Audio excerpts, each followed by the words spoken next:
बच्चों को दुआएं, बड़ों को सलाम। फ़िज़ा है मेरा नाम। आप देख रहे हैं मॉर्निंग विद फ़िज़ा 24 न्यूज़ पर। नाज़रीन, आज हमारे शो पे बहुत सारी बातें होंगी, बहुत सारी ऐसी नॉलेज होंगी जिस तरह की हमारी कोशिश होती है कि हम आपको दें और हम भी उससे कुछ हासिल करें। उसी तरह आज भी हमने कुछ आपके लिए बहुत ज़बरदस्त प्लान्स किए हुए हैं, जिनमें सबसे पहले मैं आपको बता दूं, वो लोग जिनको बहुत ज़्यादा मोहरों का दर्द है, आज हम उसके ऊपर बात करेंगे।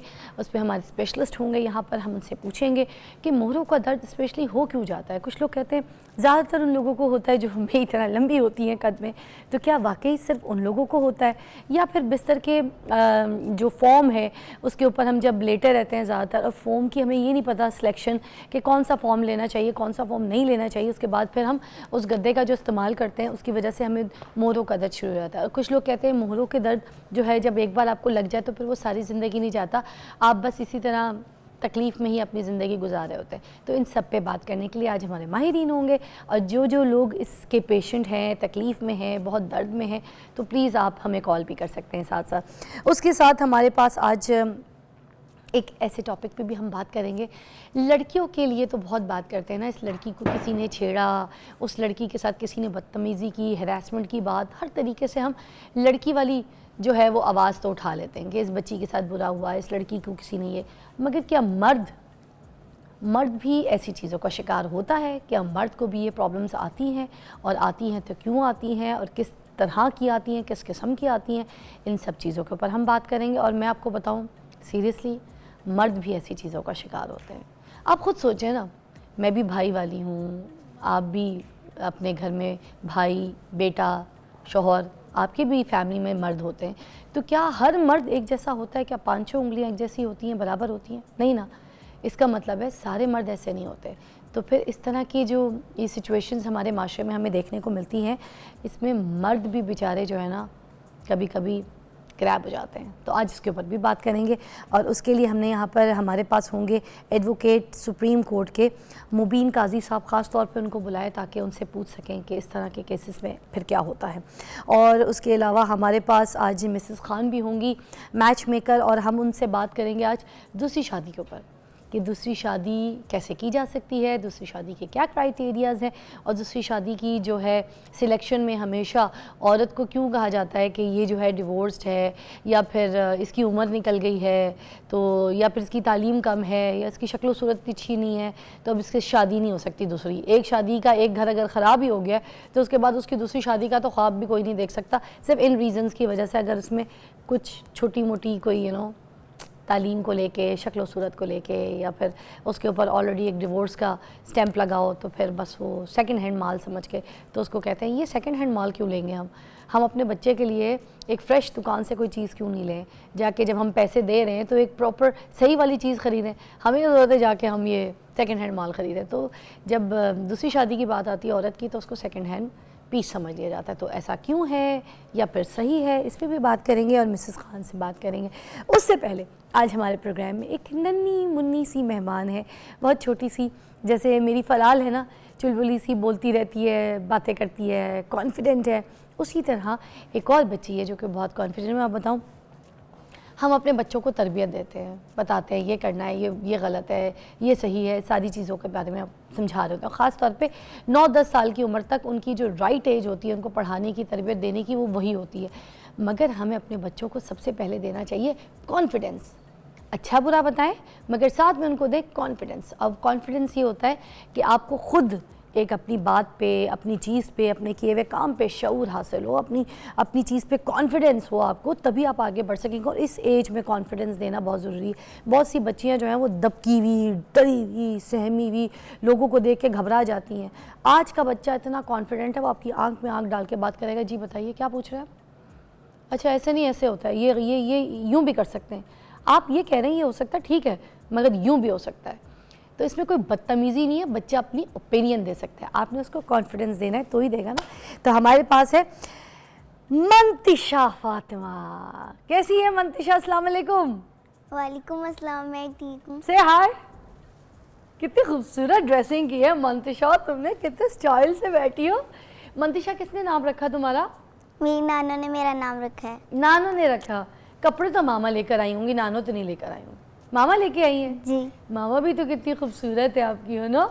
कितने साल की हो गई है मंतशा? 7 year old.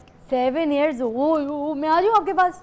अच्छा मंतशा, मैंने लोगों को बताना है कि आप कोई आम बच्चा नहीं है, जैसे लोगों को लग रहा है ना आप बस ऐसे बैठी हैं, गप्पे मारेंगी, मेरे साथ बातें करेंगी, दैट्स इट। ऐसा थोड़ी है। बताओ लोगों को कितनी टैलेंटेड हो, क्या क्या करती हो। वो रहा आपका कैमरा, बताओ क्या क्या करती हो भाई। मैं शायरी करती हूँ, शायरी सुनाती हूँ, और मैं आज आपके लिए भी एक शायरी लाई हूँ। ओए होए होए होए। अच्छा शायरी करती है, खुद बनाती है या मामा की सपोर्ट है? मेरी नाना मुझे सिखाती हैं। नानू क्या थी? पोएट थी?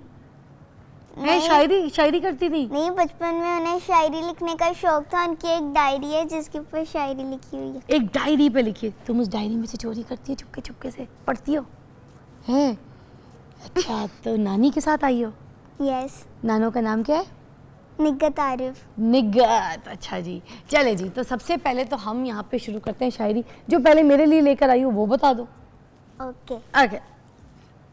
फूल खिले शबनम तारे सब है फिजा तेरे नाम, दुनिया की सब दुआएं फिजा तेरे नाम, इससे बढ़कर क्या हो मॉर्निंग विद फिजा में, मेरे दिल की नेक तमन्नाएं फिजा तेरे नाम। ओ कितना प्यारा, कितना मासूम सा, कितना प्यारा शेर, बड़ा प्यारा।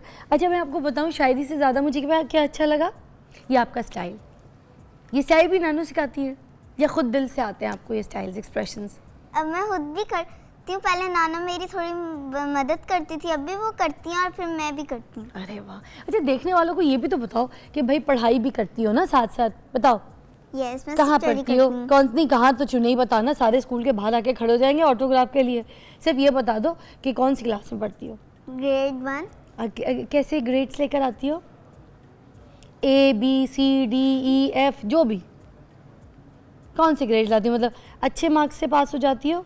यस। पक्की बात है ना? यस। अच्छे दिल से पढ़ती हो? यस। भाई देखो एक बात है, बच्चे फर्स्ट आए, सेकंड आए, थर्ड आए, ये मैटर नहीं करता। आपको पता है लाइफ में बच्चे ने कितनी मेहनत की है, अपनी पढ़ाई के साथ कितनी दोस्ती की है, कितनी चीज़ों को समझ के की है। कभी कभी हम क्या करते हैं क्लास में, हम रट्टा भी लगा लेते हैं, वो होता है ना, twinkle twinkle little star how I wonder what you are, हमने ये रट्टा लगा लिया और ये रट्टा लगा के हमने एग्जाम में लिख दिया। मगर इसका मतलब क्या है? इसका मतलब अगर मुझे पता है ना तो फिर मैं पास हूँ। भले मैंने वहाँ पे कहीं स्पेलिंग मिस्टेक कर दी हो, वहाँ पे मैंने सेंटेंस ऊपर नीचे हल्का फुल्का कर दिया, वो कोई मसला नहीं, मगर मुझे इसकी समझ ज़्यादा है। देखो समझ कैसे, ट्विंकल ट्विंकल लिटिल स्टार, मतलब वाओ, ट्विंकल ट्विंकल कर रहे हैं आसमान में, लिटिल स्टार, है ना?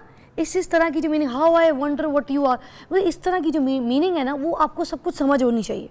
जब आपको समझ है देन आप पास हो, ठीक है? तो ये फर्स्ट सेकंड थर्ड इसकी रेस में नहीं लगना, बस हमने चीज़ों को समझ के पढ़ के फिर हमने एग्जाम देना है, ठीक है? क्या बात है, प्रॉमिस? यस। शाबाश। और क्या क्या भाई? अच्छा एक बड़ी मेरी कोई चॉइस है, मुझे पूरी टीम ने बताया आपने फ़लस्तीन के ऊपर कोई शायरी की है, सारे के सारे सुनना चाह रहे हैं, हो जाए ज़रा। पंजाबी में की, उर्दू में? उर्दू। ये रहा कैमरा तुम्हारा, आ जाओ।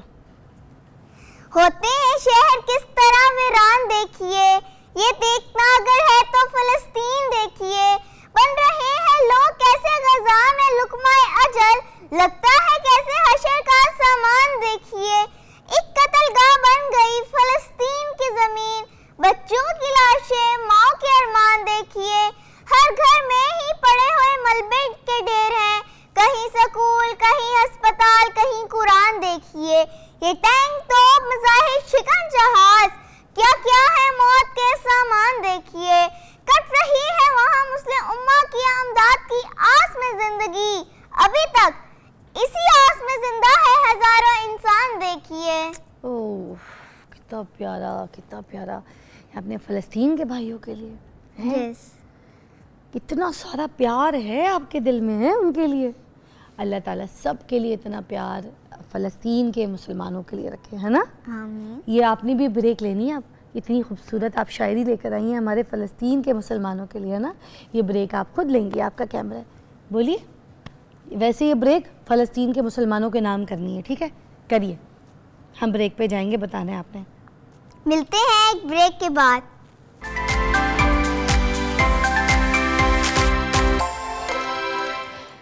Welcome back, you watching Mantisha. अच्छा जी, मंतिशा के बारे में इतना कुछ जानने को दिल कर रहा है मेरा। मैं तो अभी ब्रेक में बातें कर रही थी, मुझे इतना अच्छा मंतिशा की मेरी मुलाकात पहले भी हो चुकी है। मैं एक शो होस्ट कर रही थी और वहाँ पर जो थी मंतिशा आई थी, वो गेम शो था और इतना बड़ा फेस्टिवल था वहाँ पे। इन्होंने आके स्टेज पे मुझे बहुत ज़बरदस्त एक नज़म सुनाई थी, ऐसे ही है वो नज़म कौन सी थी ज़रा बताओ ना, जिस पे मैं पागल हो गई थी। मैंने कहा था आओ सेल्फियों की लाइन लगा दे, सुना ना वो। बुलंदी जिनकी ख्वाहिश थी चटाई पर उतर आए, लगाई ताज को ठोकर गदाई पर उतर आए। जो देखा माँ को तन्हाई में सूखी रोटियां खाते, तो बच्चे फेंक कर बस्ता कमाई पर उतर आए। अरे यार क्या ये फीलिंग्स, ये ऐसी तकलीफ़, ये सारा कुछ अपने अंदर कैसे लेकर आती हो इस एज में? ये सब दर्द महसूस करती हो, ये पेन महसूस करती हो सबका। जैसे फ़लस्तीन के बारे में बात करती हो माशाल्लाह, फिर ऐसे बच्चों के बारे में बात करती हो, तो ये सब इन चीज़ों का पेन, इन लोगों का तकलीफ़ समझ आती है जी। रियली? जब छोटे छोटे बच्चों को देखती हो जो स्कूल के बस्ते पकड़ के जा रहे होते हैं और उनके पास गाड़ी नहीं होती, सवारी नहीं होती, कुछ ऐसे भी बच्चे होते हैं जिनके पास वालिद नहीं होते उनके, जो उनको छोड़ के जाएं बाइक पे, तो कभी कभी दिल करता है यार कि देखो कितनी मेहनत कर रहे हैं, कितने कदम चल के जा रहे हैं दूर स्कूल पढ़ने के लिए। अच्छा लगता है उनको देख के, जी। उनका पेन कभी समझ आता है।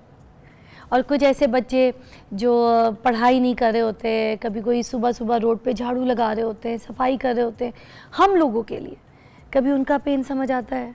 जी मुझे बहुत आता है उनका पेन समझ, और ना एक दुख सा बनता है जब वो गाड़ियाँ साफ कर रहे होते हैं, सब कर रहे होते हैं। आपने एक काम करना है, ये जो आप इतना पढ़ रही हैं लिख रही हैं ना, आपकी नानो भी सपोर्ट करती हैं आपको माशाल्लाह, ठीक है, आपकी फैमिली की भी सपोर्ट है, आपके पास रास्ते भी हैं। ये कौन सा स्कूल है आपका, बताना चाहिए थी, स्कूल का नाम बताइए ना। School of enablers canal campus. वाह जी, देखें इतने अच्छे स्कूल में आप पढ़ रही हैं माशाल्लाह। तो फिर ये जो आप जब कुछ पढ़ लिख के बनेंगी ना, तो एक चीज़ का वादा करें आप मुझसे, पहले वादा करें, ये पक्का वाला वादा होगा फिर, हैं? चलो, ये जो बच्चे हैं ना जो गाड़ियाँ साफ़ करते हैं, जो रोड पे कचरा चुन रहे होते हैं, जो गलियाँ साफ़ करते हैं, जिनके पास खाने को नहीं होता, ये पढ़ लिख के आपने उनकी मदद करनी है। ठीक है। आपने कुछ जो कुछ भी बनना है उनके लिए बनना है। ओके पक्का? पक्का। अब इसी खुशी में वो पंजाबी की नज़म ज़रा सुना दो, हो जाए उन बच्चों के नाम। चलो। होते हैं शहर किस तरह वीरान देखिए। पंजाबी वाली वो सुनानी है, उर्दू तो सुना चुकी हो, पंजाबी पे आ जा, इतनी अच्छी बोलती है। पहली करते कि सारी गलती मेरी नहीं, अच्छा चल जे हैवी ते की मैं तेरी नहीं। ओ कहंदा है कि प्यार ते जंग विच जायज़ है सब, ओ कहंदा है कि प्यार ते जंग विच जायज़ है सब। मैं कहनी हेरा फेरी नहीं, मेरी मन ते आपो अपने राह पई है, मेरी मन ते आपो अपने राह पई है, की कहना है जिनी हुई बथेरी नहीं। हाय हाय हाय, स्टाइल देखा। इसी खुशी में एक और जल्दी से, वो एक और पंजाबी वाली है ना आपकी, वो भी सुना दे। है नानो जी कौन सी? अरे हो जाए। मेरा आखा मल्ले बंदिया हरगत बल्ले बल्ले बंदिया, मंगवी सोचते चुक नहीं चंगी, नित बेगानी चाह नहीं चंगी, बोती खिलरी वल नहीं चंगी, कंडो ओले गल नहीं चंगी, तिड़के मारी छाल नहीं चंगी, बोती लंबी काल नहीं चंगी, कखा नेड़े अग नहीं चंगी, सिर तो भारी पग नहीं चंगी, करनी अंत अखीर नहीं चंगी, कुत्तियां अगे खीर नहीं चंगी, लड़ गए कित्ती वंड नहीं चंगी, लून दे नेड़े खंड नहीं चंगी, इस तो पिछे और नु फड़िए, पहले कार दे चोर नु फड़िए, अखियां दे विच कहर नहीं चंगा, जिद विच भरिया जहर नहीं चंगा, अजलो होला दिल नहीं चंगा, ढेर फसादी सच नहीं चंगा, मैं तेनू कह देता मेरी गल मल्ले बंदे आंदिया। यार क्या बात है। अच्छा, यंग सी हैं आपकी नानो भी, आपको पता है, जवान सी नानो है ना, यंग सी नानो। जब आप उनको खुश रखेंगी सारी ज़िंदगी ऐसी जवान रहेंगी, पता है आपको। अच्छा मुझे बताओ, घर में कैसी हो, खिदमत करती हो अपने घर वालों की, मम्मी की टांगे दबाती हो? जी। कितनी देर तक? कितनी देर तक दबाती हो? घंटा दबा देती हो? अरे वाह। पानी देती हो सबको? जी। अपना बर्तन जो जिसमें खाना खाती हो उसको धो के रखती हो? पोंछ के सफाई करके अम्मी के साथ मदद करती हो किचन में? अपने कपड़े खाने ख़राब तो नहीं करती हो, तय करके सही से रखती हो? स्कूल से आती हो तो आके फिर अपने हाथ मुंह धो के खाना खाती हो, नहाती हो? जी। वाह। अपने बाल खुद बांधती हो? नहीं, नाना बांध। ले फिर क्या किया यार, सारे काम खुद करती हो तो एक काम नानो करती है। यार जियो, बहुत प्यारी बच्ची है माशाल्लाह। आप सबके बच्चे इतने कॉन्फिडेंट हो सकते हैं जितनी माशाल्लाह से यहाँ पर मंतिशा है। बस बच्चों को कॉन्फिडेंस दीजिए, बच्चों को पढ़ाइए लिखाइए, उनको शऊर दीजिए, मगर जब बच्चे आगे से आपके साथ कोई सवाल करें तो उनको डांटिए मत कि ये क्यों तुम क्यों पूछ रही हो, तुम्हारी उम्र है मुझसे बात करने की, जाओ बड़ों में क्यों बैठी हो, ऐसे तरीके से नहीं। आपने अगर बड़ों में नहीं बिठाना तो उनको कोई काम दीजिए, उनको बिजी कीजिए।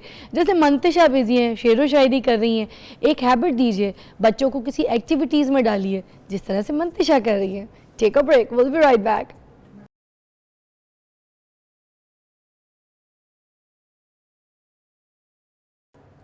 Welcome back. आप देख रहे हैं मॉर्निंग विद फ़िज़ा और आज जैसे कि मैंने आपको बताया था कि हम बात करेंगे इस टॉपिक के ऊपर भी जिस टॉपिक के ऊपर मोस्टली कोई भी बात नहीं करता। हम हमेशा ये बात करते हैं, मैं घर से निकली थी तो मेरे पीछे लड़के निकल गए, मुझे लड़कों ने छेड़ा, मेरे साथ बदतमीज़ी करने की कोशिश की, इस तरह के डायलॉग्स बोले, इस तरह के लफ्ज़ इस्तेमाल किए, सब कुछ करते। मगर मैं सच बताऊँ, कोई छेड़ता है या कोई बदतमीज़ी भी करता है ना, तो आज की औरत वो औरत है कि इतनी ढेर किलो के हिसाब से मैं आपको बताऊं, तोलें तो उतनी गालियां देने पे आ जाती हैं औरत। मेरे साथ का हादसा मैं आपको कल बताती हूँ। मैं कल रात को लेट आई शूट करके, 2-3 शूट्स मेरे एक साथ थे। तो जब मैं सुबह सुबह अर्ली निकली तो वहाँ पर धूप में किसी रेगिस्तान टाइप की कोई लोकेशन थी जहाँ पे जंगल ही जंगल था, सब कुछ दरख्त ही दरख्त थे, वहाँ पर मैं शूट करने के लिए चली गई। वहाँ पर कुछ जो लड़के थे, क्योंकि बार बार हमारा मेकअप भी हो रहा था, हमारी स्टाइलिंग भी हो रही थी, तेज़ तपती धूप में हमें इतने इतने कपड़ों के साथ मुझे शूट करना पड़ रहा था। तो वहाँ पर कुछ लड़के जो थे वो पीछे पड़ गए और वो रेगिस्तान टाइप की बिल्कुल कोई जगह, जंगल टाइप की जगह, तो हमारे पीछे पीछे वहाँ तक आ गए और आकर फिर हमें छेड़ने की, क्योंकि लड़कियाँ हम ज़्यादा थे टीम में, तो हमें छेड़ने की, बदतमीज़ी आवाज़ें निकालने की कोशिश कर रहे थे। तो मुझे बहुत गुस्सा आया। मुझे ये लगा कि इनको अगर मैं क्योंकि हम सारी टीम में मर्द भी जो थे उन्होंने भी बड़े प्यार से समझाने की कोशिश की, मगर वो समझ नहीं रहे। मगर जब मैंने फिर गालियाँ निकाली हैं किलो के हिसाब से और मुझे निकालनी पड़ी, जब मैंने गालियाँ निकाली हैं तो उसके बाद सारे के सारे डर के निकले। तो औरत को समटाइम्स इस तरह की लैंग्वेज यूज़ करनी पड़ती है और फिर उसके हालात ठीक हो जाते हैं। तो औरत तो कर लेती है, मगर जब मर्द के साथ ऐसा हादसा पेश आ जाए तो वो क्या करे। तो इस पर बात करने के लिए हैरेसमेंट पे ख़ास तौर पे हमने यहाँ पर मुबीन काजी साहब जो हैं एडवोकेट सुप्रीम कोर्ट के, उनको मदऊ किया है, उनके साथ बात करते हैं फ़ोन पे। अस्सलाम वालेकुम मुबीन साहब, आपकी मुझे आवाज़ नहीं आ रही। मुबीन साहब की आवाज़ यहाँ इधर हॉल में कीजिएगा। जी मुबीन साहब की आवाज़ मेरे पास यहाँ पे हॉल में कीजिएगा। उनको मेरी आवाज़ आ रही है, उन्होंने वालेकुम सलाम कहा है बट आई कांट हेयर। मुबीन साहब बोलिएगा कुछ आप। जी अब आवाज़ आ रही है? जी परफेक्ट। मुबीन साहब कैसे हैं, कैसी तबीयत है आपकी?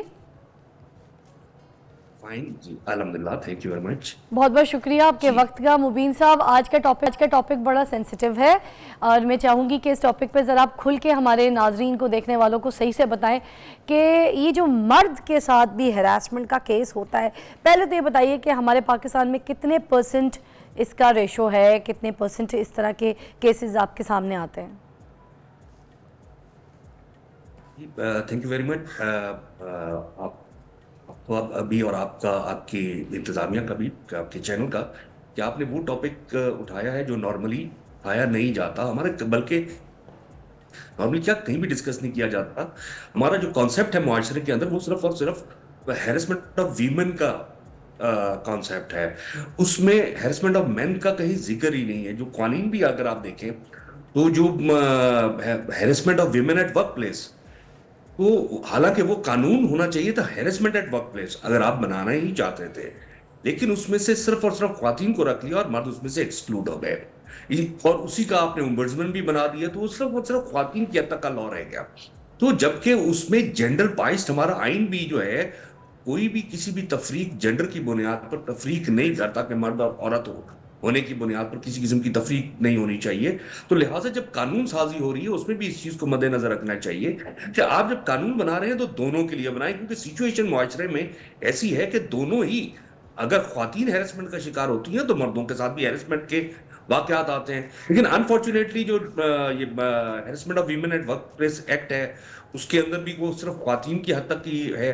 और इवन जो डोमेस्टिक वायलेंस का कानून बनाया गया, बिल बनाया गया था, नेशनल असेंबली ने पास भी किया उसको, सेनेट में पड़ा था, तो वो इवन उसको उसके अंदर भी जो है वो डोमेस्टिक वायलेंस के अंदर भी उन्होंने वो ख्वातीन की हद तक डोमेस्टिक वायलेंस रख दिया। इसका मतलब है मुबीन हालांकि साहब बहुत ज्यादा के वाकयात होते हैं और मुबीन साहब, इसका मतलब ये है कि ख़वातीन जो है वो मर्दों को ब्लैकमेल करती हैं, मर्द जो है ख़वातीन के हाथ से हरास का शिकार होते हैं, राइट? मर्द हरास होते हैं, क्या इसमें इनका अपना कसूर होता है? इसका जवाब दीजिएगा। देखिए, बात यह है कि आपने कानून के जरिए ये तो प्रोवाइड कर दिया कि अगर ख्वातीन की हैरेसमेंट हो तो उनके लिए कोई रेमेडी है कानून में, लेकिन आपने मर्दों की हैरेसमेंट के लिए कोई कानून साजी नहीं की। अगर आप वाकयात देखें तो बच्चों के साथ भी हैरेसमेंट के वाकयात होते हैं, स्कूलों कॉलेजेस में, मदारस में, ठीक है। फिर वर्क प्लेस पे जहां आप देखें उधर भी हैरेसमेंट के वाकयात होते हैं। मर्दों के हाथों भी हैरेसमेंट के वाकयात होते हैं और ख्वातीन के हाथों भी होता है। हमारे आपने शोबिज़ बहुत इंडस्ट्री ज्यादा में भी तो वाकयात देखे ना, सुने। कितने बड़े बड़े और अगर ऐसे आप- नाम हैं, जी ऐसे बड़े बड़े एंकर्स हैं। जैसे जी एक केस तो अली जफर का भी था, आपको पता है, वो केस तो पूरी दुनिया के सामने था। एक एंकर थे हमारे, बहुत बड़े मुल्क का बहुत बड़ा नाम था, जिनके साथ ये हरासमेंट का केस हुआ और पूरी दुनिया ने देखा, और वो बहुत ज़्यादा तकलीफ़ दे था क्योंकि उनकी बहुत ही अजीब सी तस्वीरें और वीडियोस जो थी वो आगे सामने आई थी। तो इस तरह से जी जी, वो ये मर्दों के जो लिए बहुत अच्छा कॉलेजेस में भी मुबीन डिफिकल्ट हो साहब जाता बहुत है। ज़्यादा होता है कि जो टीचर्स होते हैं वो हरासमेंट का बुलिंग शिकार हो होती है। जाते हैं। देखिए, हाँ, जी देखिए, बुलिंग होती है। दूसरा ये कि हमारे यहाँ कॉन्सेप्ट तो सिर्फ यही है कि शायद मर्द ही औरत को छेड़ता है। हालांकि अगर आप यूनिवर्सिटीज या किसी कॉलेजेस वगैरह में देखें तो जो इक्वली सेम सी सिचुएशन है, जहाँ ख्वातीन का जमघटा खड़ा होता है, वहां पे अगर साथ कोई एक आध लड़का गुजरे तो उस पर हुट होता है, ख्वातीन हुट करती हैं, हुट आउट करती हैं, तो उस फिक्रे कसे जाते हैं। और जो सबसे बड़ा इशू है, आपने देखा है कि जरा सा कहीं इशू बनता है, खातून जो है आजकल तो बहुत ज्यादा खतरनाक सिचुएशन हो गई है कि ब्लैकमेलिंग खातून की अब जो कर रही हैं, और वो वीडियोस पे, फोन पे और व्हाट्सएप के ऊपर वीडियो चैट्स के दरमियान में अब एक और नया स्कैंडल अभी कल से सामने आया है, सोशल मीडिया पे आ रहा है कि जी एक खातून है, वार्न किया जा रहा है लोगों को ये कि मुहतात रहें ऐसी ख्वातीन से कि जी एकदम अगर वीडियो कॉल आए आपको, तो जब तक कि आप वो कॉल जानते नहीं, आप लोग को उनका नहीं पता, उस वक्त तक आप कॉल ऐसे नंबर से रिसीव भी ना करें। क्योंकि अगर अच्छा, आप कॉल रिसीव ये करते भी हैं शुरू और हो आपके गया से है। कोई न्यूड औरत है, वो जी वो एक ही मिनट लम्हा लगेगा आपका, आपने सिर्फ अभी हेलो ही कहा होगा तो आपका वो एक क्लिप बन जाता है, एक तस्वीर बन जाती है, तो वो तो वीडियो की तस्वीर आ जाएगी कि जी खातून नेकेड और आप बैठे हुए, कहेंगे फौरन ही एक स्कैंडल आ जाएगा कि जी आप बात कर रहे हैं, हालांकि आपको तो पता भी नहीं होगा, आपने अच्छा, तो कॉल रिसीव की ये है सिर्फ। हरीम तो शाह कॉल रिसीव वगैरह के करते बारे हैं में कि भी किससे बहुत कॉल है। ज़्यादा आपने सुना होगा कि जी सारे लोग बात कर रहे होते हैं कि ये जितने बड़े जी बड़े जी सियासतदान हैं और पॉलिटिशियंस जी, के तो ये अलावा और बड़े बहुत बिग ज्यादा चैप्स लोग जो सिचुएशन हैं है। उनको तो वो ब्लैकमेल करी होती हैं इस तरह से, तो क्या ये जी जी, सच वो है? ब्लैकमेल हुए हैं, आपने देखा है कि उनको, जी जी, देखें आप, ये इस किस्म के वाकयात तो आपके सामने है ना, मीडिया के अंदर रिपोर्ट भी हुए हैं, मीडिया के अंदर आए भी हैं। और फिर इसी तरह जो हैरेसमेंट है, जिस तरह डोमेस्टिक वायलेंस की बात आप सामने आती है, वहां पे भी कि जी ख्वातीन के लिए आपने लॉ के लिए प्रोविजंस रखी थी, जबकि आपको अगर आप देखेंगे, अगर आप डाटा चेक करें तो आपको स्टेटिस्टिक्स मिलेंगे कि कितने ज्यादा, आप रोज अगर अखबार उठा लें, कितने वाकयात आपको नजर आएंगे कि मर्दों ने ख्वातीन को, अपनी औरतों को कत्ल किया, और उससे ज्यादा वाकयात आपको रिपोर्ट होते नजर आएंगे कि ख्वातीन ने अपने घर वालों के साथ मिलके या अपने आशना के साथ मिलके अपने खामिद को कत्ल कर दिया। बिल्कुल। अच्छा तो मुबीन इस साहब, किस्म एक के ज्यादा ब्रेक वाकयात आपको मिलेंगे अगर आप इसका डाटा एक रिसर्च ब्रेक करें। दरकार है तो मुबीन ये साहब। दोनों की मुबीन साहब, एक ब्रेक दरकार है, ब्रेक के बाद हम आते हैं दोबारा। और मैं ये बता दूं कि जैसे एक म्यू कॉलेज जो था, उधर का भी एक बहुत फेमस वाकया था कि वहाँ पर जो टीचर थे तो उधर उनके ऊपर जो है एक इस तरह हरासमेंट का केस किया गया। किसी लड़की ने उनको बोला कि इन्होंने ये इस तरह का सब कुछ सीन था, उन्होंने टेंशन में, परेशानी में और इस बदनामी में अपनी जान ले ली, खुद, ठीक है, खुदकुशी कर ली। बाद में ये पता चला कि वो बेकसूर थे और वो इनोसेंट थे, तो क्या फ़ायदा है, इस इंसान की जान चली गई और उसके बाद लोगों के सामने आया कि वो इनोसेंट थे। तो इस तरह की हरकतें, नाजेबा हरकतें, चाहे लड़का करे चाहे लड़की करे, गलत है, not acceptable. Will take a break.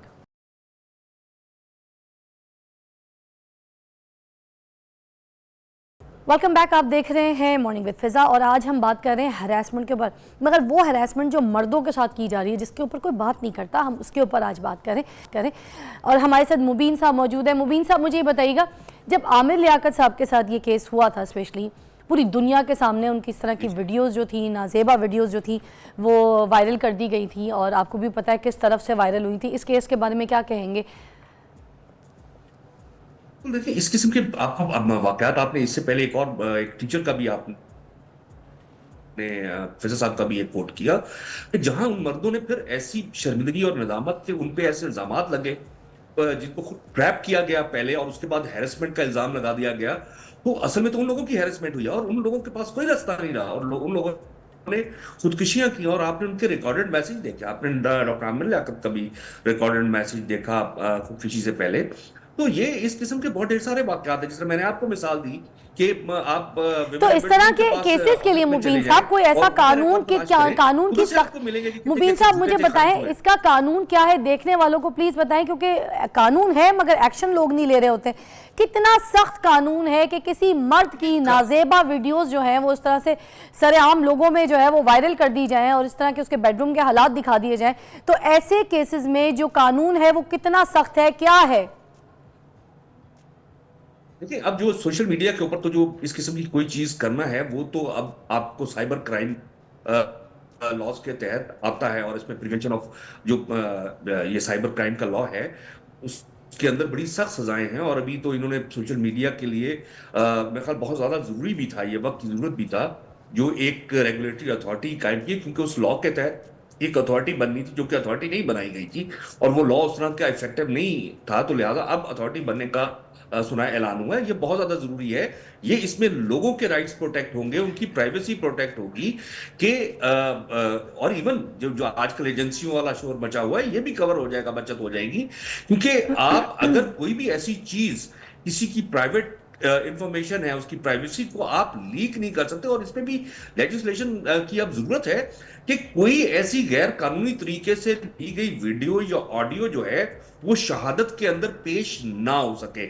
आपने देखा कि जिस तरह सुप्रीम कोर्ट में काजी फायज ईसा साहब के केस में सुप्रीम कोर्ट ने एक डिसीजन दिया कि एविडेंस जो थी, कागजात जो उनकी रिपोर्ट थी, उनकी इनकम टैक्स की रिटर्न्स और डाटा जो था कि वो गैर कानूनी तौर पर लिया था। अगर एक डाटा, सिंपल डाटा गैर कानूनी तौर पर लेकर उसकी बुनियाद पर कोई कानूनी कार्रवाई नहीं हो सकती, सुप्रीम कोर्ट ने ये ऑर्डर किया, तो फिर इसी बुनियाद पर कोई भी जो ऐसी वीडियो है या ऑडियो है या प्राइवेट कन्वर्सेशन है या प्राइवेट वीडियो उसकी बनी हुई है, तो वो उसकी कंसेंट के बगैर, किसी की कंसेंट के बगैर, अब ये पाबंदी होनी चाहिए कि वो मीडिया पे, वो टीवी चैनल्स पे भी या मीडिया पे कहीं चलाई भी ना जा सके।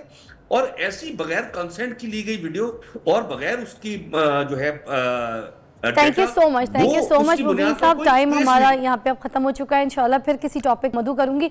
और नाज़रीन, मैं आपको प्लीज़ ये रिक्वेस्ट करना चाहूँगी कि ख़ास तौर पे अगर किसी किस्म की आपको ऐसी वीडियोस दिख जाती हैं तो सोशल मीडिया पे उसको वायरल करके उसके नीचे कमेंट करके उसके लाइक्स और व्यूज़ बढ़ाने की कोशिश नहीं करें, जिस तरह से बेचारे अली ज़फ़र के साथ हुआ या फिर और ऐसे जो आमिर लियाकत के साथ हुआ और वो बेचारा टीचर जिसने अपनी जान दे दी। तो इस तरह के बहुत से लोग हैं जो मजलूम हैं, मगर मजलूम मर्द को हम समझते ही नहीं। क्यों हमारा माशरा मर्द को मजलूम क्यों नहीं समझता?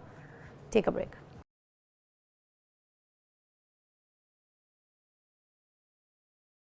Welcome back. आप देख रहे हैं मॉर्निंग विद फिज़ा और अभी हम बात करेंगे यहाँ पर मोरों के दर्द के ऊपर। मोरों की दर्द बड़ी सीवियर पेन होती है, उधर बहुत तकलीफ़ होती है।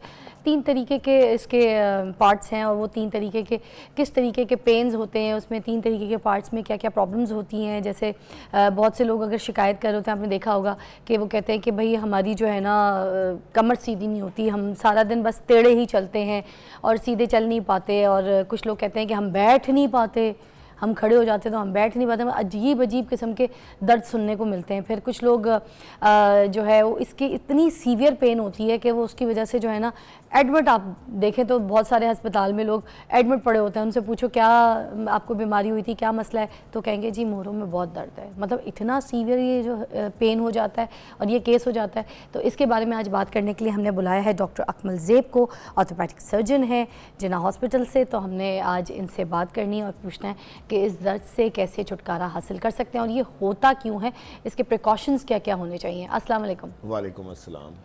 डॉक्टर साहब, आज बहुत इंपॉर्टेंट टॉपिक पे हम आपसे बात कर रहे हैं जो कि मुझे लगता है बहुत सीवियर होता है। ख़ास तौर पे पहले ये समझा दीजिए कि जो मोरे हैं इनका दर्द होता क्या है, और ये जो 3 पार्ट्स हैं इसको डिफाइन कर दीजिएगा। बेसिकली जो मोरे या स्पाइन हमारी है, हमारी स्पाइन को मुख्तलिफ हिस्सों में डिवाइड किया जाता है। इसको हम सर्वाइकल स्पाइन कहते हैं, जो हमारी गर्दन के मोरे होते हैं। थोरेसिक स्पाइन कहते हैं, जो हमारी कमर के ऊपर वाले हिस्से के मोरे होते हैं। और सैक्रल स्पाइन होती है, लंबो सैक्रल स्पाइन होती है, जो हमारी कमर का निचला हिस्सा होता है। तो इसके मुख्तलिफ तरह की अलामतें होती हैं। कई दफ़ा अगर आपके गर्दन के मोरों के मसाइल हैं तो उनकी अलामतें आपके हाथों में, बाजुओं में, शोल्डर में आती हैं। अगर छाती की स्पाइन के मसाइल हैं या थोरेसिक स्पाइन के मसाइल हैं तो उनकी जो अलामतें हैं वो अराउंड चेस्ट आती हैं। और इसी तरह जब लंबोसैक्रल स्पाइन के इश्यूज़ अगर होते हैं तो उनकी जो प्रॉब्लम्स हैं वो हमारी लोअर बैक में या टांगों में जाती हैं। अच्छा, एक और प्रॉब्लम भी होती है, वो मैंने कहा इस 3 पार्ट से थोड़ी सी हटके मगर मैं आपसे डिस्कस करना चाहूँगी। जब ये प्रेगनेंसी होती है मोस्टली, तो वहाँ पर क्या होता है कि जो एक इंजेक्शन लगाते हैं ना, आपको पता है ये स्पाइनल पता नहीं उधर ही लगाते हैं, बिल्कुल, जिससे वो बिल्कुल एकदम से पेन रिलीफ हो जाता है लोगों को। तो वो जो एक इंजेक्शन लगता है उसको पता नहीं क्या कहते हैं, वो बेसिकली स्पाइनल इंजेक्शन होता है, पेन फ्री करने के लिए, एपिड्यूरल वाला। जी जी जी, बिल्कुल। तो वो जो इंजेक्शन होता है वो बहुत सी मेरी ऐसी बहनें जो लगवा चुकी हैं और उसके बाद वो अब सारी ज़िंदगी के लिए पछता रही हैं। देखिए, ये क्योंकि वो दर्द वहाँ का नहीं जाता। Basically this is a myth कि मुझे एक इंजेक्शन लगा था कमर में और उससे मेरा पेन स्टार्ट हुआ और आज तक मुझे वही पेन बरकरार है। ऐसा नहीं होता। अच्छा, बेसिकली ये है कि हमारी स्पाइन या हमारी जो कमर है ये उसी तरह इम्पॉर्टेंट बॉडी का ऑर्गन है जिस तरह हमारा हार्ट है, जिस तरह हमारे लंग्स हैं, जिस तरह हमारा लिवर है। इसको भी उतनी ही केयर की ज़रूरत है जिस तरह हमारे हार्ट को केयर की ज़रूरत होती है। होता ये है कि जो बोन्स हैं और जो कमर है इनकी तरफ हमारा ध्यान सबसे कम होता है। किसी भी चीज़ की कोई कैपेसिटी होती है, इसी तरह कमर की भी एक कैपेसिटी है, वज़न उठाने की एक कैपेसिटी होती है। जब हमारी कमर के ऊपर हम एक ज़रूरत से ज़्यादा या उसकी कैपेसिटी से ज़्यादा वज़न डाल देंगे तो डेफिनेटली उसके मसाइल आना शुरू हो जाते हैं। और प्रेगनेंसी में यही होता है कि प्रेगनेंसी में जो हमारी ख़वातीन हैं, बहनें हैं, वो वेट गेन करती हैं। जब वेट गेन होता है तो डेफिनेटली उसका इफ़ेक्ट सबसे पहले जिस चीज़ पे आता है वो हमारी स्पाइन है। अच्छा। जो हमारा पूरा बॉडी वेट उठा रही होती है। ठीक है। तो वेट ज़्यादा होने की वजह से around 9th month of pregnancy maximum weight पे वो चल रही होती हैं, तो उसकी वजह से स्पाइन के ऊपर प्रेशर आता है और स्पाइन के छोटे मोटे मसाइल और पेन और ये सब शुरू हो जाता है। कोरिलेट किया जाता है इसको इंजेक्शन के साथ कि जी मुझे इंजेक्शन लगा था और उसके बाद मुझे आज तक पेन है। ऐसा नहीं होता। वो इंजेक्शन एक अलग चीज़ है, कमर का दर्द एक अलग चीज़ है। कमर का दर्द आहिस्ता आहिस्ता आहिस्ता आहिस्ता वेट गेन के साथ डेवलप होता चला जाता है, जिसको हम कोरिलेट कर देते हैं। डेफिनेटली जो एपिड्यूरल या स्पाइनल एनेस्थीसिया का तरीका इलाज है ये एक बाकायदा बड़ा अच्छा और दुनिया की तरफ से WHO की तरफ से रिकमेंडेड तरीका इलाज है। इसको सिर्फ इसलिए छोड़ना या इससे दूसरे तरीक़ों पे जाना ठीक नहीं है।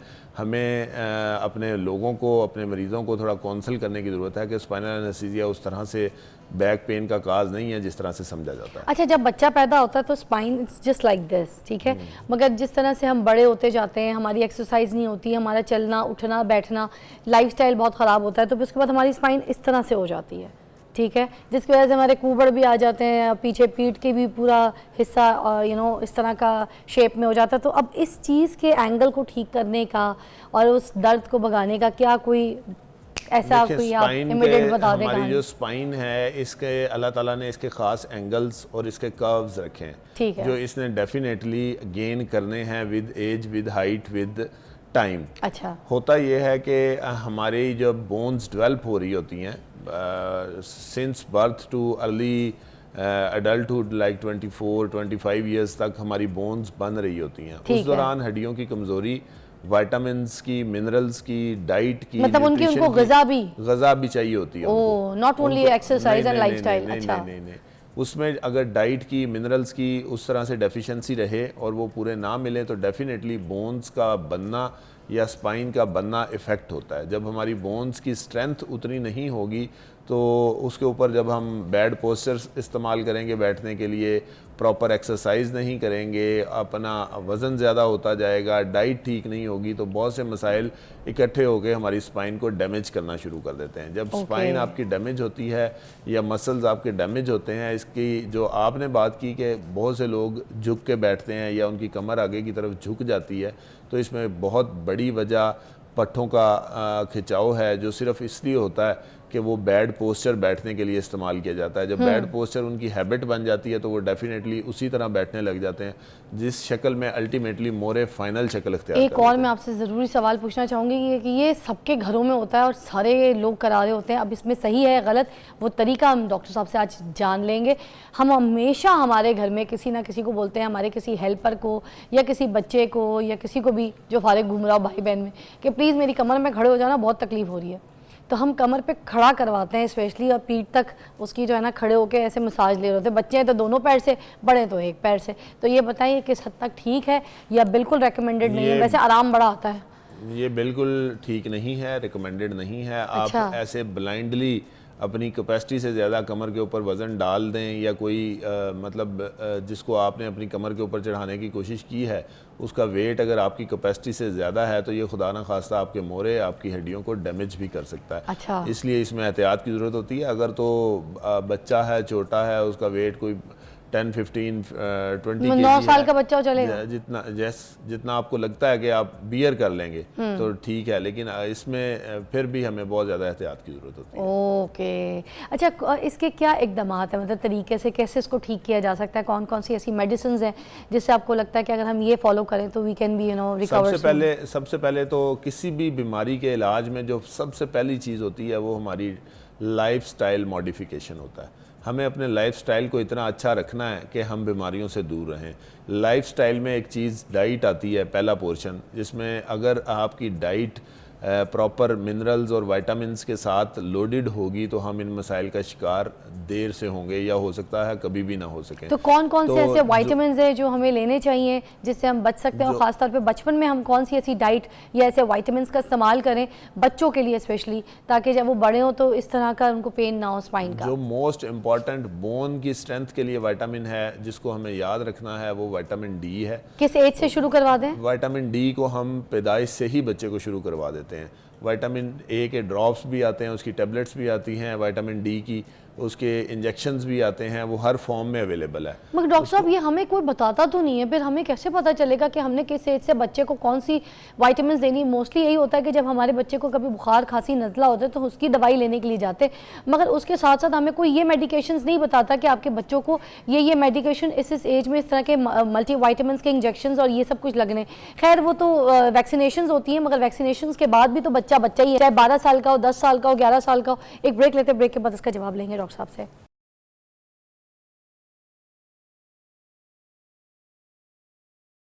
Welcome back. आप देख रहे हैं मॉर्निंग विद फिज़ा और हमारे साथ डॉक्टर अकमल जो हैं, हम उनसे ये पूछ रहे हैं कि मोरों का दर्द जो है वो कितना सीवियर हो जाता है और उसकी जो मेडिकेशंस होती है वो कौन कौन सी होती है। ख़ास तौर पे हम बचपन की मेडिकेशन के बारे में जान रहे हैं, जिसमें बच्चों को अगर हम बचपन में ये जो विटामिन्स और ये मिनरल्स अगर उनको प्रोवाइड कर दें तो फिर आगे जाके उनको इसकी इस तरह सीवियर कोई पेन या इसको प्रॉब्लम नहीं होगी स्पाइन की। जी, ओवर टू यू डॉक्टर साहब, प्लीज़ बताइएगा बचपन से क्या? हम बात कर रहे थे विटामिन डी की।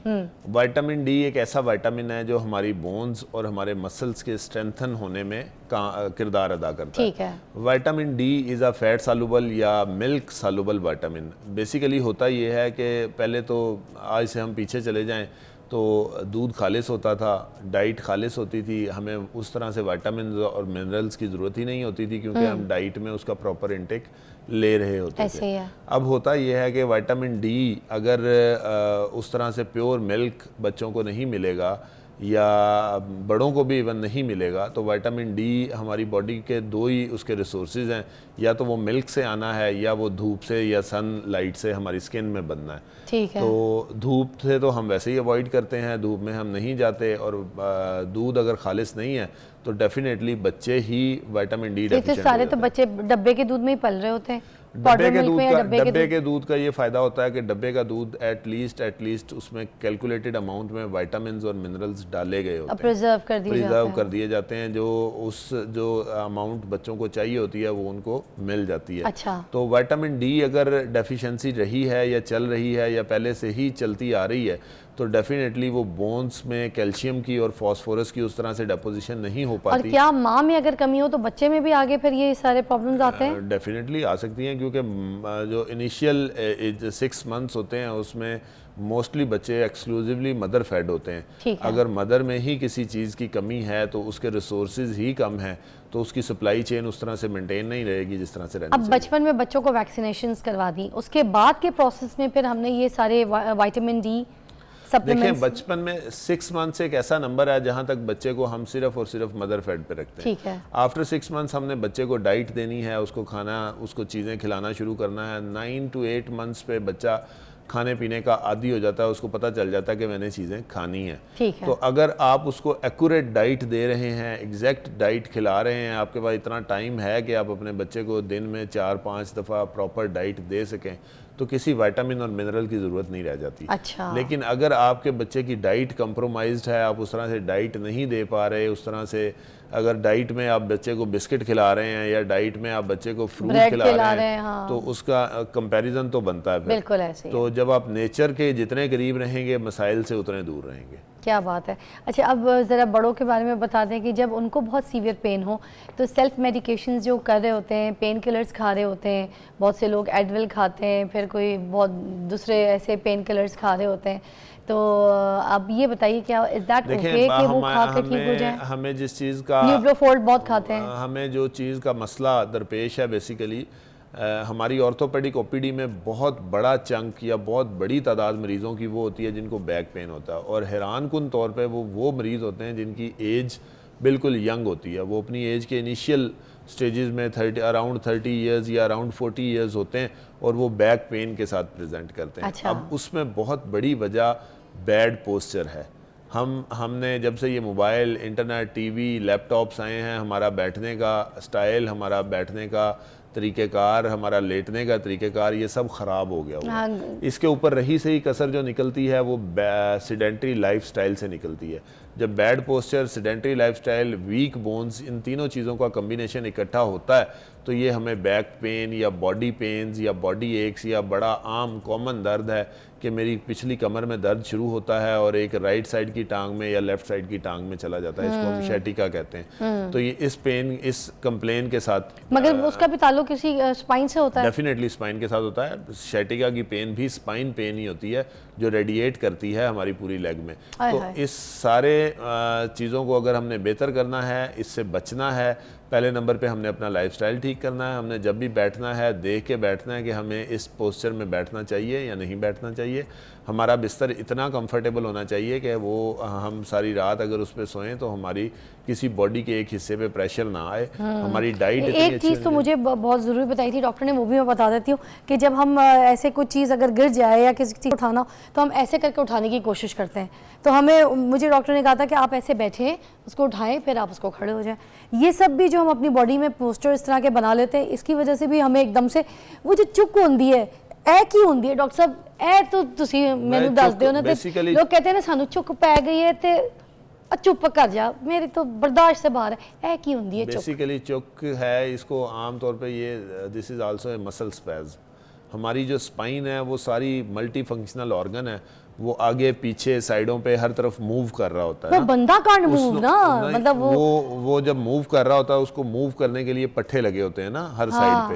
वो पट्टे ही उसको मूव करवा रहे होते हैं या घुमा रहे होते हैं। अब वो बेचारा ऐसे ना रोबोट फीलिंग में घूम रहा था। क्या है? इसी वजह से होता है ना, क्योंकि उसके जो मसल्स होते हैं वो खिंच जाते हैं या स्पैज में चले जाते हैं। अच्छा। मसल एक ऐसा ऑर्गन है, मतलब आप आमतौर पे उसकी मिसाल है, एक स्लाइडिंग गेट होता है, वो खुलता है बंद होता है, खुलता है बंद होता है, वो रेगुलर अपनी एक रूटीन से चल रहा होता है। इसी तरह मसल्स हैं।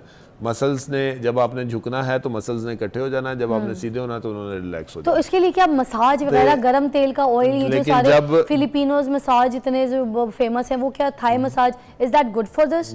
डेफिनेटली आपकी मसल, कोई भी ऐसी चीज़ जिससे आपका मसल रिलैक्स होता है या मसल्स की रिलैक्सेशन होती है तो वो आपको इस पेन से, इस दर्द से बचा लेता है।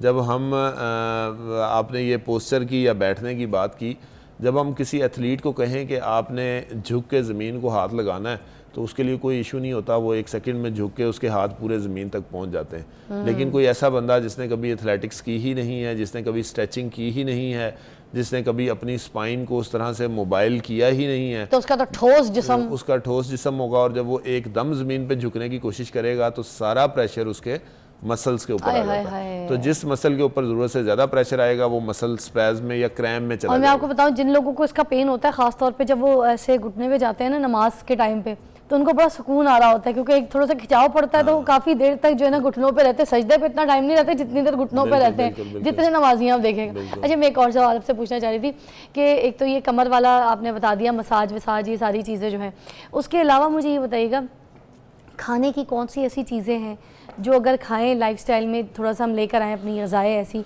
जिसकी वजह से हम ये दर्द जो है थोड़ा उसको नॉर्मल कर सकें।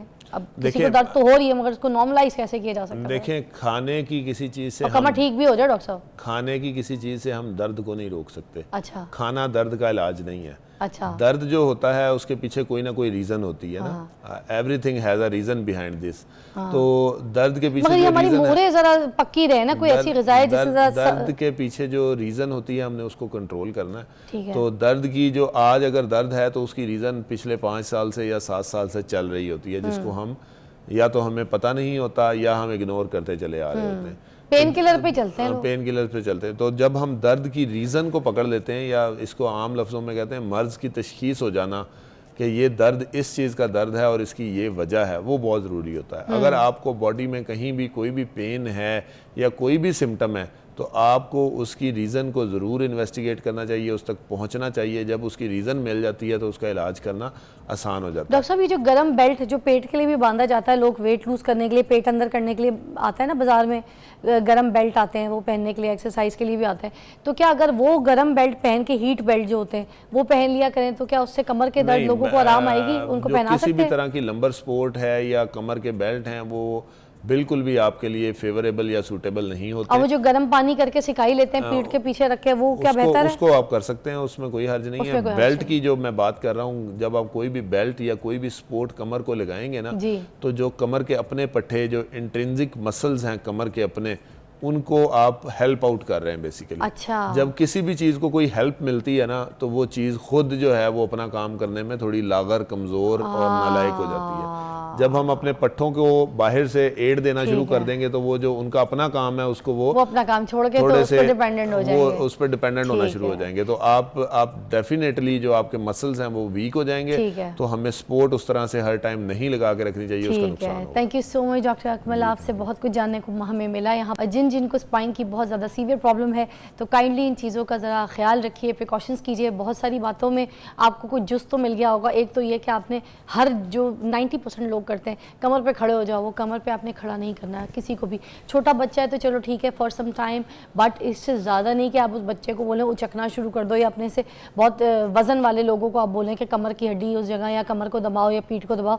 दूसरा, आपने अगर मसाज भी लेना है तो मसाज के साथ साथ आपने ऐसे हैवी सोर्स मसाज नहीं लेने के वो जो जाके आपकी स्पाइन को तकलीफ दें। और तीसरा, आपने ग़िज़ाएँ जो है वो बहुत अच्छी इस्तेमाल करनी, जैसे डॉक्टर साहब ने कहा कि ऐसी ऐसी ग़िज़ाएँ खानी है जिसमें आपको विटामिन डी का सोर्स मिले। यू कैन गूगल, आपको पता चल जाएगा विटामिन डी के सोर्सेज किस सब्जियों में, किस फल में है। और अपनी लाइफस्टाइल को चेंज करने को कहा है डॉक्टर साहब ने। अगर हम इन चीज़ों को फॉलो करेंगे तो इंशाल्लाह ताला हमें स्पाइन का कोई प्रॉब्लम नहीं होना। Take a break.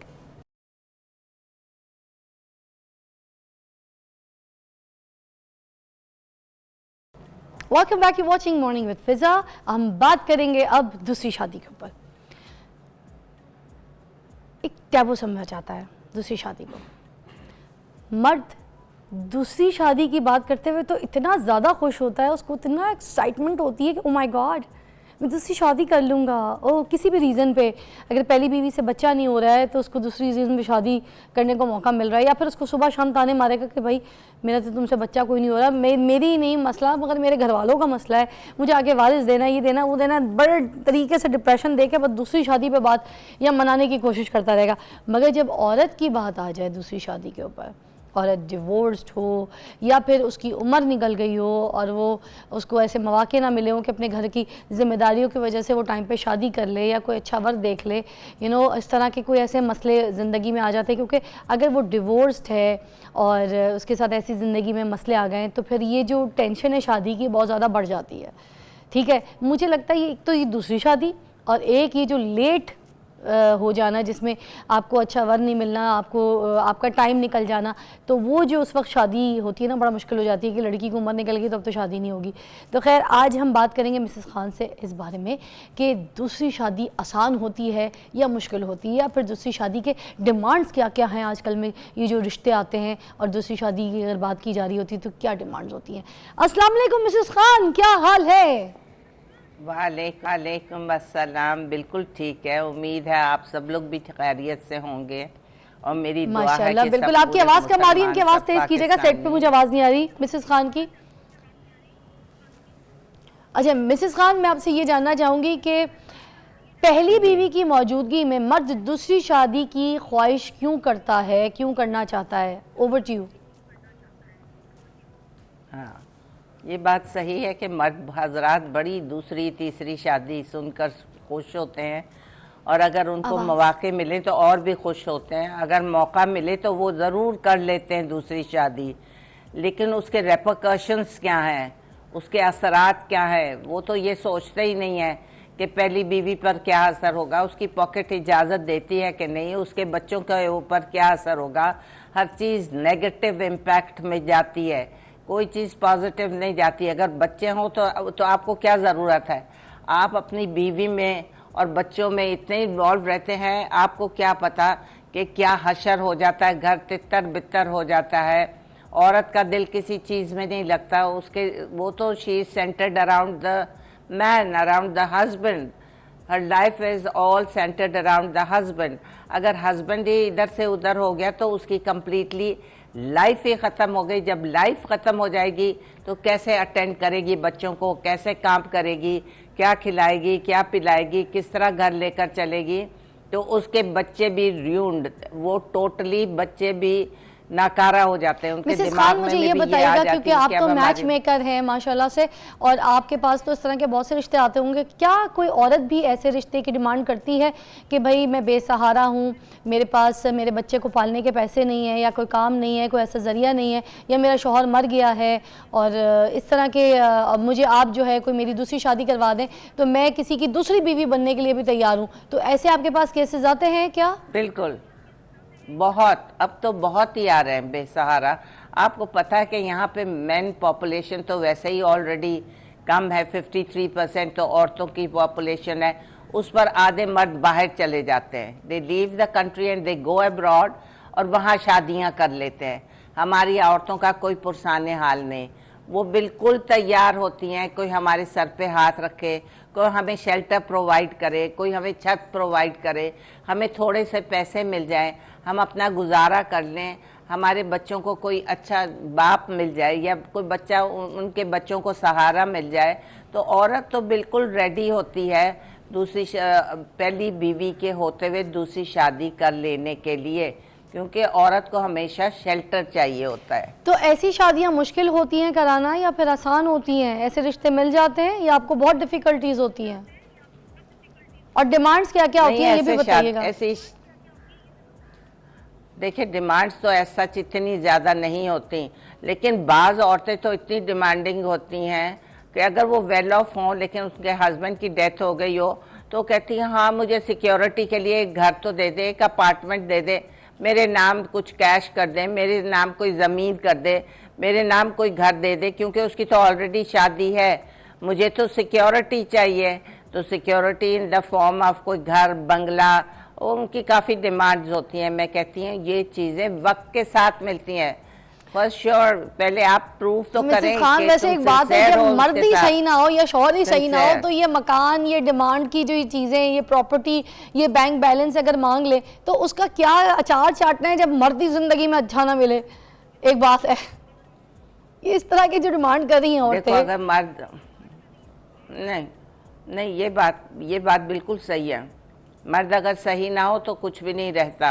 लेकिन औरत फिर भी प्रोटेक्शन तो मांगती है ना, कि अगर शौहर सही नहीं है तो उसको घर बार तो मिल जाए, उसको घर में रहने की तो सिक्योरिटी मिसेस खान, फिर हो तो ना, ये कुछ शादी उसके तो ना पास। हुई, ये रिश्ता तो ना हुआ दो दिलों का, ये तो एक कारोबार हो गया, ये तो एक बैंक बैलेंस देख के, चीजें काम पैसा देख के, तो ये तो फिर एक डील हो गई, ये तो एक बिजनेस हो गया। ऐसे तो कोई हर तो अब कोई आप किसी क्या, भी आप क्या समझती हैं? ऐसे आप तो क्या समझते हैं? क्या शादी, क्या अब शादियां हो रही है? शादी इज नाउ अ बिजनेस, शादी इज नाउ अ कारोबार। क्या एक अमीर लड़की गरीब लड़के से करेगी? क्या गरीब लड़का अमीर औरत से तो कर लेगा खुशी खुशी? औरत नहीं करती है। औरत अपना स्टैंडर्ड मेंटेन रखती है, स्टैंडर्ड देखती है। मर्द तो उसकी खूबसूरती पे मर जाएगा, या किसी अदा पे मर जाएगा, या उसको उससे इश्क हो गया उससे उस पे मर जाएगा। लेकिन औरत जो होती है ना, वो मगर मिसेस सिक्योरिटी खान, बहुत आज के ढूंढती मर्द है। को औरत की भी तो कमी नहीं है, जैसे कि इस बात पे तो हम पहले भी बात कर चुके हैं कि मर्द कम है, औरतें बहुत ज्यादा हैं। तो एक मर्द अगर इतनी बहुत ज्यादा शादियां करेगा तो वो औरतों की गिनती पूरी होगी तब शादियां होंगी। तो इसका मतलब ये तो नहीं है कि फिर अगर औरत ये वाली डिमांड्स करना शुरू कर दें, और वो भी दूसरी शादी के लिए, कि भाई पहली शादी के वक्त तो चलो अम्मी अब्बू ने करानी थी, करा दी, दूसरी शादी के वक्त अब आप एक कारोबार खेल रहे हैं कि भैया आपने अब मेरे नाम मकान किया, मुझे सिक्योरिटी दी, मुझे कुछ दिया, तो फिर मैं आपके नाम कहलाऊंगी, मैं आपके साथ शादी कर लूंगी। फिर तो मिसेस खान बड़ा कारोबार सा हो गया। तो फिर ये इस केसेस में फिर दो घर बसते तो नहीं होंगे आपस में, दो खानदान तो नहीं आपस में बसते होंगे, बस फिर ये कारोबार ही चलता होगा।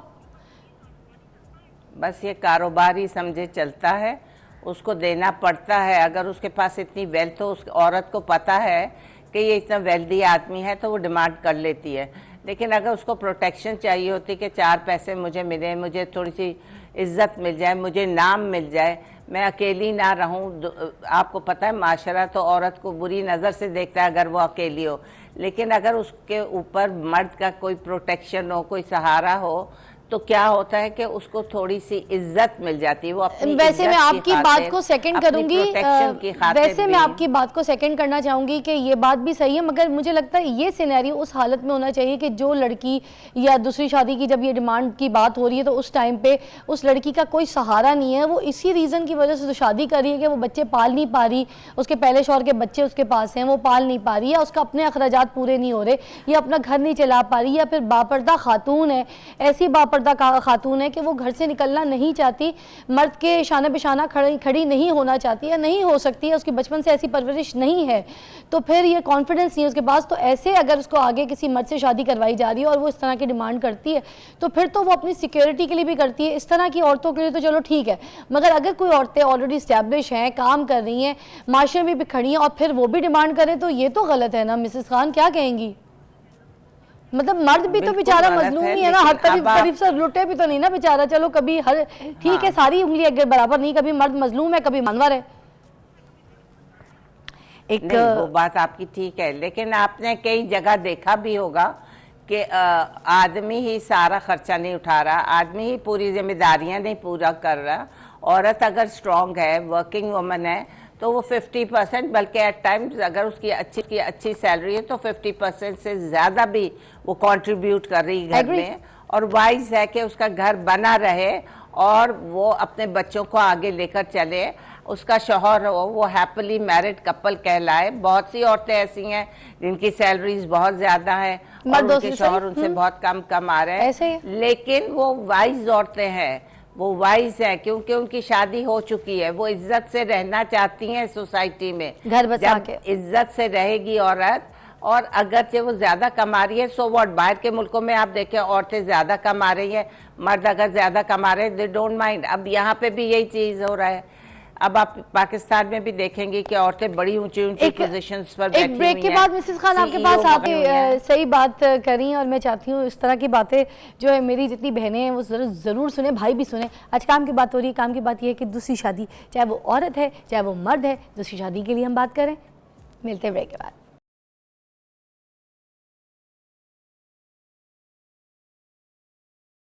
Welcome back, you watching morning with Fiza. हम बात करें मिसेस खान से, दूसरी शादी के ऊपर हमारा आज टॉपिक है। अच्छा जी, मिसेस खान मेरे साथ हैं आप एक बात बोलना चाह रही थी मैं आपसे कि जैसे मर्द जो होता है वो आउटस्पोकन होता है, वो बोल देता है उसको दूसरी शादी करनी होती है, या उसको कोई पसंद होती है, या कोई ऐसी रिक्वायरमेंट होती है कि बच्चे नहीं हो रहे, या कोई भी ऐसे इश्यूज़, तो वो बोल देता है कि मुझे दूसरी शादी करनी है, अपने घर पे भी बोल देता है, उस जिससे शादी करना चाहता है उसको भी बोल देता है, माशरे में भी बोल देता है। जो औरत होती है बेचारी, अब अगर वो डिवोर्स्ड है या फिर इसके अलावा दूसरी शादी से हट के अगर उसकी शादी नहीं हो रही, एज हो गई है, तो वो बेचारी किसी भी सूरत हाल में ये बोल नहीं पाती कि मुझे शादी करनी है या मुझे शादी की ज़रूरत है या शादी मेरी नीड है। तो एक औरत की नीड तो है, उसने शादी तो करनी है, बहुत सारे तरीक़ों से उसकी नीड है। पैसों के हिसाब से एक नीड है, उसको ज़िंदगी का साथी चाहिए, उसको उसकी कोई तारीफ़ें करने वाला चाहिए, उसको लव रोमांस चाहिए, वो सारी चीज़ें उसको किसी मर्द से चाहिए, उसको एक शटर चाहिए और उसको एक अपना दोस्त चाहिए, वो सारी चीज़ें। और कुछ ऐसी हैं जिनको अपने जो है बच्चों के लिए अच्छा बाप चाहिए या फिर ऐसा बाप चाहिए जिनसे अच्छे बच्चे पैदा हो सकें। अपने दुख दर्द दुखड़े सब कुछ डिस्कस करने के लिए आपको एक लाइफ, एक पार्टनर चाहिए, एक दोस्त चाहिए। तो फिर ये औरत जो है किसी भी लिहाज से बोल नहीं पाती, शर्माती है। तो आप क्या कहेंगी ऐसे सिचुएशन में? प्लीज़।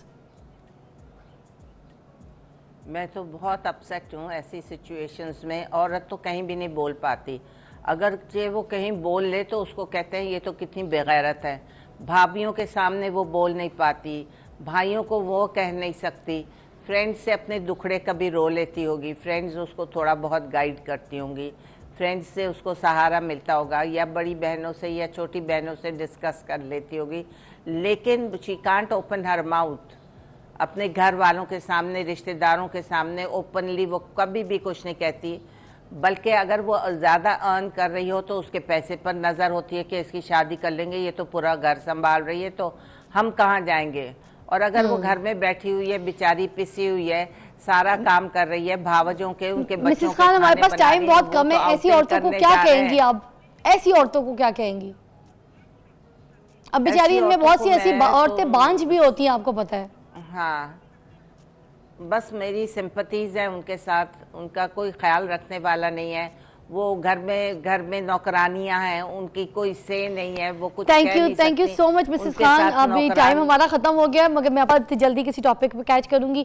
देखिए जी, जिन औरतें जिनके पास शादी के ऑप्शंस नहीं है या फिर वो शादी करना चाहती हैं या एज निकल गई है या फिर वो बांझ है, हम उनको ऑप्शन में नहीं लेते, वो बोल नहीं पाती। मैं आपको कहूँगी कि आप बोलें, आप अपने लिए सिलेक्शन कीजिए, आप अपने लिए वर्ड ढूंढिए, आपको जो पार्टनर चाहिए, जैसा चाहिए, आप खुद डिमांड कीजिए, आप बोलिए। जैसा एक मर्द बोल सकता है वैसी एक औरत भी बोल सकती है। आपने खामोशी में शर्मिंदा होकर चुप नहीं रहना, ये कोई ऐसी बात नहीं है। शादी आप अगर करना चाहती हैं आप बोल दें, आपको सामने वाला पसंद है आप उसको बोल दें। मैं कहती हूँ केमिस्ट्री बना लीजिए, बात कीजिए, थोड़ी सी दोस्ती कीजिए। अगर आप बाहर काम करिए, सलाम दुआ कीजिए, थोड़ी सी अंडरस्टैंडिंग कीजिए, आपको समझ आ जाएगा बंदा कैसा है, खुद देखिए और उसके बाद शादी, शर्माइए नहीं, शादी जरूर कीजिए। Take a break. No, bye bye, कल मिलते हैं। खुदा हाफिज़।